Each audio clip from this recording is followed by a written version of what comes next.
জয় রাধে রাধে কৃষ্ণ কৃষ্ণ গোবিন্দ গোবিন্দ বলো রে। জয় রাধে রাধে কৃষ্ণ কৃষ্ণ গোবিন্দ গোবিন্দ বলো রে।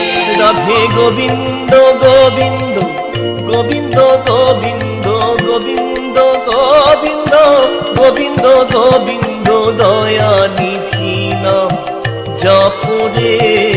জয় রাধে রাধে কৃষ্ণ কৃষ্ণ গোবিন্দ গোবিন্দ বলো রে। জয় রাধে রাধে কৃষ্ণ কৃষ্ণ গোবিন্দ গোবিন্দ বলো রে। ওম নমো ভাগবতে বাসুদেবায়। হরে কৃষ্ণ, রাধা রাধা।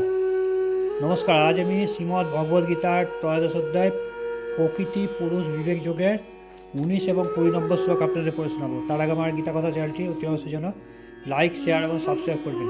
এই 19 এবং 20 নম্বর শ্লোকের মূল বিষয় সংক্ষেপে এখানে মূল বিষয় হচ্ছে যে ভগবান বলতে চেয়েছেন যে আমি তোমাকে ক্ষেত্র, জ্ঞান এবং জ্ঞেয় এই তিনটি তত্ত্ব বললাম। আমার ভক্তরাই কেবল এই জ্ঞান লাভ করে আমার প্রতি প্রেম ভক্তি লাভ করে। আর কি বলেছেন? প্রকৃতি এবং পুরুষ উভয় অনাদি বলে জানবে, তাদের বিকার এবং গুণ সমূহ প্রকৃতি থেকেই উৎপন্ন হয় বলে জানবে। এর মূল বিষয় হচ্ছে এটা। তো শুরু করছি 19 নম্বর শ্লোক। শ্রী শ্রী প্রভুপাদের গীতার গান। তার এক বলুন, রাধা রাধা জয় শ্রীকৃষ্ণ। এই কহিনু তত্ত্বক্ষেত্র জ্ঞান জ্ঞেয়, বিজ্ঞান তার নাম পণ্ডিতের প্রিয়। এই বিজ্ঞান বুঝিয়াছে মোর ভক্ত হয়, তত্ত্বশুদ্ধি জ্ঞান হয় ভক্তির আশ্রয়। সংক্ষেপে আমি তোমাকে ক্ষেত্র, জ্ঞান এবং তিনটি তত্ত্ব বললাম। আমার ভক্তরাই কেবল এই জ্ঞান লাভ করে আমার প্রেম ভক্তি লাভ করেন। তাৎপর্য অর্থাৎ বিশ্লেষণ। তার আগে বললাম রাধা রাধা জয় শ্রীকৃষ্ণ। ক্ষেত্র মানে শরীর, জ্ঞান এবং জ্ঞেয় এই তিনটি তত্ত্বের সংক্ষিপ্ত সার ভগবান এখানে বর্ণনা করেছেন। এই জ্ঞান তিনটি বিষয়ে জ্ঞাতা, জ্ঞাতব্য এবং জ্ঞান আরোহণের পন্থা যুক্তভাবে এদের বলা হয় বিজ্ঞান।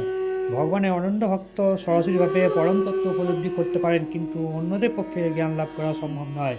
কী বলছে? যারা ভগবানের প্রকৃত ভক্ত তারা এই তিনটে জিনিস জানতে পারবে, কিন্তু অন্যান্য যারা সাধারণ ভক্ত তারা কিন্তু, যারা জানে না তারা কিন্তু এই ব্যাপারে জানতে পারবে না। অদ্বৈতবাদে বলে থাকেন যে পরম স্তরে এই তিনটি বিষয় এক হয়ে যায়, কিন্তু ভগবত ভক্তরা সে কথা স্বীকার করেন না। জ্ঞান এবং জ্ঞানের বিকাশের অর্থ হচ্ছে শ্রীকৃষ্ণ ভাবামৃত আলোকে নিজেকে উপলব্ধি করা। আমরা জড়চেতনার দ্বারা পরিচালিত হচ্ছি, কিন্তু আমরা কখনোই আমাদের সমস্ত চেতনা কৃষ্ণমুখী করে তুলি এবং কৃষ্ণকে সর্বকারণে পরম কারণরূপে উপলব্ধি করতে পারি। তখনই আমরা যথার্থ জ্ঞানপ্রাপ্ত হই। মানে কৃষ্ণকে যতক্ষণ না জানতে পারবো ততক্ষণ পর্যন্ত আমরা জ্ঞানপ্রাপ্ত হব না। পক্ষান্তে বলা যায় পূর্ণরূপে ভগবতী উপলব্ধি করার স্তরই হচ্ছে জ্ঞান। পঞ্চদশ অধ্যায়ে এই বিষয়টি খুবই পরিষ্কারভাবে ব্যাখ্যা করা হয়েছে।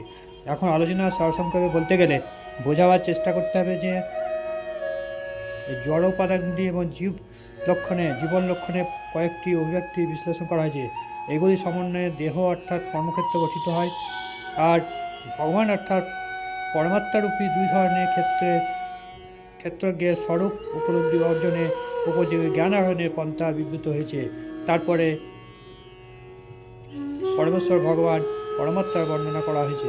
এইভাবে তিনটি বিষয়ে বিবৃত হয়েছে: ক্ষেত্র মানে শরীর, জ্ঞান ও উপলব্ধির পন্থা এবং জীবাত্মা হচ্ছে পরমাত্মা। এখানে বিশেষভাবে আলোচনা করা হয়েছে। কেবলমাত্র ভগবানের শুদ্ধ ভক্তরা এই তিনটি বিষয়ে পরিষ্কারভাবে বুঝতে পারেন। সেজন্যই সেই সব ভক্তদের কাছে ভগবদ্গীতা সম্যকভাবে প্রয়োজনীয়। তারাই পরম লক্ষ্যে পরমেশ্বর শ্রীকৃষ্ণের প্রকৃতি অর্জন করতে পারেন। অন্যভাবে বলতে গেলে কেবলমাত্র ভক্তজনেরাই আর কেউ নয় ভগবদ্গীতা বুঝতে পারেন এবং বাঞ্ছিত ফল লাভ করতে পারেন। তাহলে এই তিনটে জিনিস যারা বুঝতে পারবে তারা ক্ষেত্র, জ্ঞান এবং জ্ঞেয় এই তিনটে জিনিস বুঝতে পারে তারা হচ্ছে প্রকৃত ভক্ত, সেটা বলতে চাইছে। এবং তারা অচিরেই ফল লাভ করে। একমাত্র ভগবত ভক্তি যারা লাভ সম্বন্ধে জানেন, ভগবত ভক্তি যারা মানে ভগবানের প্রকৃত যারা ভক্ত তারাই কিন্তু এই তিনটে জিনিস বুঝতে পারে, আর অন্য কেউ বুঝতে পারে না। ফলে তারাই কিন্তু প্রকৃত ফল লাভ করে। 19 নম্বর শ্লোক এখানে শেষ হলো। তার আগে বলুন রাধা রাধা জয় শ্রীকৃষ্ণ। শুরু করছি 20 নম্বর শ্লোক, শ্রী শিল প্রভুপাদের গীতার গান। প্রকৃতি পুরুষ হয় অনাদি সিদ্ধ, অনাদিকাল হতে উভয় সংবিদ্ধ। বিকারাদি গুণ যত প্রাকৃত সম্ভব, প্রকৃত পুরুষ যে যা তার অনুবাদ প্রকৃত এবং পুরুষ উভয় অনাদিভাব বলে জানবে, তাদের বিকার এবং গুণসমূহ প্রকৃতি থেকে উৎপন্ন বলে জানবে। তাৎপর্যতা বিশ্লেষণ।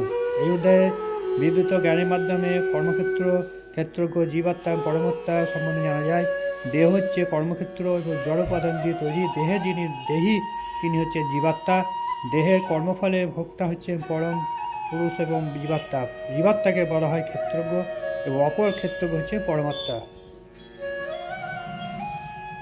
আমাদের অবশ্য জানতে হবে যে পরমাত্মা বা জীবাত্মা উভয় পরম পুরুষ ভগবানের ভিন্ন প্রকাশ। জীব হচ্ছে তার শক্তি তত্ত্ব এবং পরমাত্মা হচ্ছেন তার স্বয়ং প্রকাশ। জীবাত্মা পরমাত্মা হচ্ছে কোনটা ক্ষেত্রজ্ঞ। ক্ষেত্রটা কি, কর্মক্ষেত্রটা হচ্ছে জীবাত্মা হচ্ছে, আর ক্ষেত্রজ্ঞ হচ্ছে পরমাত্মা। জড় প্রকৃতি এবং জীব উভয়ই নিত্য, অর্থাৎ সৃষ্টির পূর্বে তাদের অস্তিত্ব ছিল। পরমেশ্বর ভগবানের শক্তি থেকে জড় প্রকৃতি প্রকাশিত হয়েছে। জীবও তেমনি, কিন্তু জীব হচ্ছে ভগবানের উৎকৃষ্ট শক্তি সমৃদ্ধ। সৃষ্টির পূর্বে তারা উভয় ছিল। জড় প্রকৃতি নিহিত ছিল পরমেশ্বর ভগবান মহাবিষ্ণুতে এবং মহাবিষ্ণু ইচ্ছার ফলে আবার মহত্তত্ত্বের মাধ্যমে তার ফল প্রকাশ হয়।